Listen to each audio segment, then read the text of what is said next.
Kumusta kayo guys? Nandito pala tayo sa may Tower 3 sa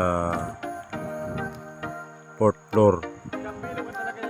So ngayon nagpapa-inspect tayo ng slab. Nandito na si Madam parating na yung nag-inspection.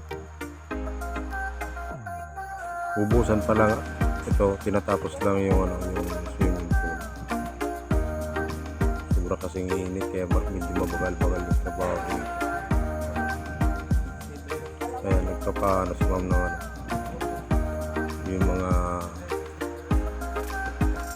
punch list. Pero wala nang punch list niya kasi halos lahat ng dyan, halos lahat ng materialis dyan andyan lahat sa taas. Ayan. So wala na, pwede na tumbusan. Inaantay na lang yung yung swimming pool.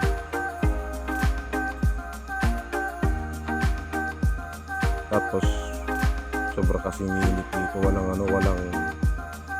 man lang hangin kahit nandito sa Tagaytay. Sobrang init dahil na natatakpan na ng Tower 1, yung mataas na yun, yung lagi kong pinupunta sa taas. Yan guys. Tapos yung mga tao halos nagsiuwian na kasi malapit na yung mahal na araw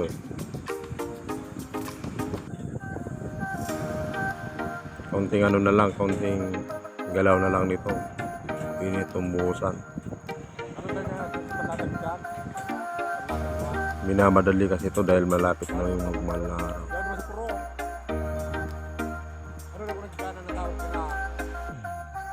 Guys, panoorin nyo ito, i-share ng video para marami din tayong magawang video.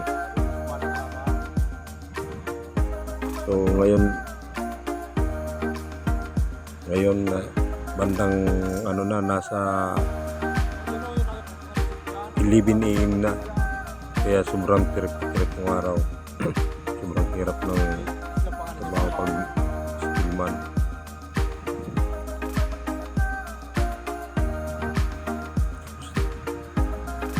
Habang katapos ng steel pan, sinusundan doon agad ng mga karpintero. Ayan, mag-inspection na sila. Yung mataas na building pa lang yun yung pinupuntang ko rin sa taas.